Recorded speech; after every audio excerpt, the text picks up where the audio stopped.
Bonjour et bienvenue dans Passionnés de Novelas. Dans cette nouvelle vidéo nous allons vous présenter le résumé de la série indienne La Veuve Blanche. Mais avant de commencer, abonnez-vous et activez la cloche de notification pour ne pas rater nos prochaines publications. S'il vous plaît, n'oubliez pas d'aimer la vidéo. Les amis, si vous aimez le travail que nous faisons, alors s'il vous plaît soutenez-nous avec le super thanks. Vous pouvez suivre la série au complet dans le site de serianovla.com.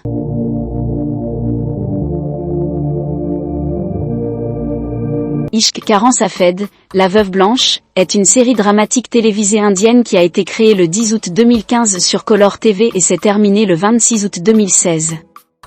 L'émission dépeint l'histoire d'une jeune veuve, Dani, et d'un garçon riche, Viplav, qui tombe amoureux d'elle et va à l'encontre des vues orthodoxes de la société pour l'épouser.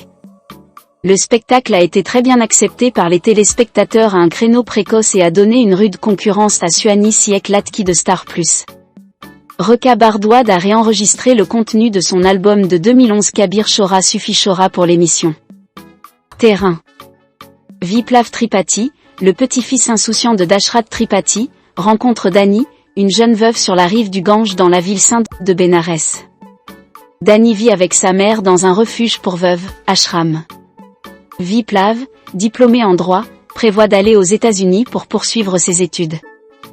Ils prennent un mauvais départ et Viplav se venge de Dani pour lui avoir manqué de respect mais se rend vite compte de son erreur. Viplav continue de faire des farces à Dani, mais finit par s'excuser sincèrement. Dashrath envoie Viplav à Delhi et essaie de faire évacuer l'ashram. Viplav arrive juste à temps pour combattre le procès au nom des veuves. Les parents de Viplav essaient de le fiancer avec son amie d'enfance, Tanya, mais Viplav annule les fiançailles. Lorsqu'il sauve Dani de la noyade, son demi-frère, Tripurari, prend des photos pour diffamer Dani. Un Viplav enragé décide de vivre avec les veuves jusqu'à ce que leurs problèmes soient résolus. Dani et Viplav deviennent amis. Après avoir aidé les veuves, Viplav rentre chez lui. Les parents de Viplav créent à nouveau des malentendus conduisant Dani et Viplav à rompre leur amitié.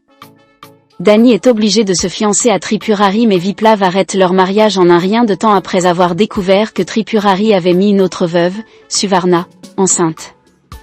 La mère de Viplav, Kanak, emploie Tripurari pour faire tuer Dani mais Viplav la sauve. Il est cependant blessé et Dani et lui se réfugient dans la maison d'une femme se faisant passer pour un couple marié. Ils passent plusieurs jours ensemble pendant lesquels Viplav tombe amoureux d'elle. Tripurari les rattrape et lorsqu'ils sont amenés à Bénarès, Viplav déclare son amour pour Dani et annonce qu'il l'épousera. Un Dani confus rejette sa proposition mais quand il fait semblant de partir pour les États-Unis, elle réalise ses sentiments pour lui et accepte avec joie. Kanak et Dashrath créent plusieurs problèmes pour le couple qui les amène à se disputer, mais finalement Viplav voit à travers leurs plans et lui et Dani se marient dans un temple. À la maison, il trouve une famille visitant la maison de Viplav pour organiser une alliance de mariage pour sa sœur, Chalu et décide de ne pas partager la nouvelle.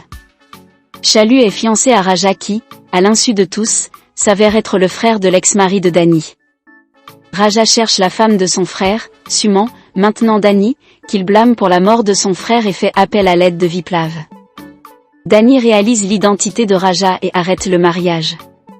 Elle est arrêtée pour la mort de son mari et Viplav décide de lutter contre son cas. Elle révèle que son mari était alcoolique et que sa belle-mère l'a battu.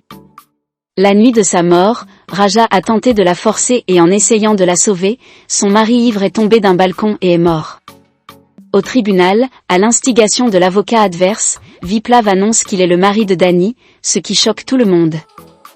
Il présente des preuves qui disculpent Dani et la ramène chez elle. Dashrath fait semblant de l'accepter, tandis que Kanak et Chalu sont contre elle. Chalu se fait manipuler par Raja et l'épouse. Viplav et Dani proposent plusieurs plans pour exposer Raja. Enfin, le père de Raja les aide et Raja se révèle être un homme marié qui escroque les femmes pour leur argent. Raja est expulsé et Chalu demande pardon. Alors que la famille se réunit pour effectuer un puja, Raja revient pour attaquer Dani mais Viplav se met en travers du chemin et est blessé. Dani bat Raja qui est finalement arrêté et Viplav est transporté d'urgence à l'hôpital. Kanak blâme Dani pour l'état de son fils. Dani prie et Viplav récupère. La sœur de Dashrath vient vivre avec la famille. Dadi Bua veut trouver une fille convenable pour Viplav et la famille lui manque. Dani est une infirmière qui s'occupe de lui. Dadi Bua présente Kamini comme un match approprié. Au fil des jours, Chalu épouse Pankai. Quand on demande à Dani de quitter la maison, Viplav la ramène et annonce qu'ils sont mariés, choquant Dadi Bua et Kamini. Dadi Bua convainc Kamini de rester. Kamini se lie d'amitié avec Viplav et Dani. Voulant surprendre Viplav, Dani demande à Kamini de l'aider à aller à l'école. Kamini l'envoie à l'école du soir et essaie de rendre Viplav suspect. Dani réussit à l'école et Viplav le découvre enfin et est fier d'elle.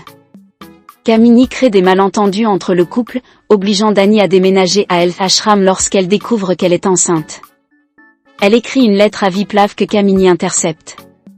Plus tard dans la nuit, Kamini saoule Viplav et donne l'impression qu'ils ont été intimes. Un Dani au cœur brisé décide de quitter la ville pour de bon.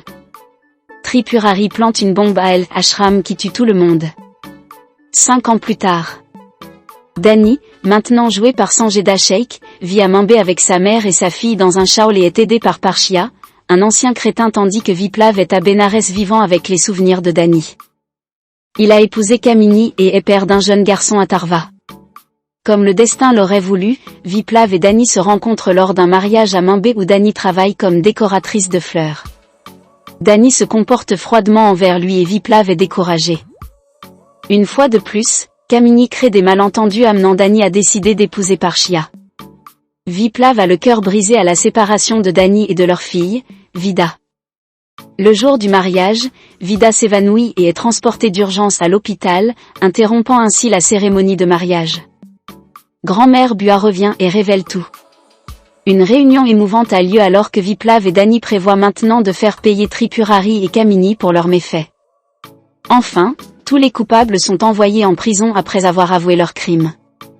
Viplav, Dani avec Vida et Atharva, vivent ensuite heureux dans l'ashram en se remémorant les moments les plus heureux de leur passé. Et voilà la famille, dites ce que vous en pensez dans le commentaire et dites-moi aussi quel acteur ou actrice que vous voulez voir dans la prochaine vidéo. Merci d'avoir regardé.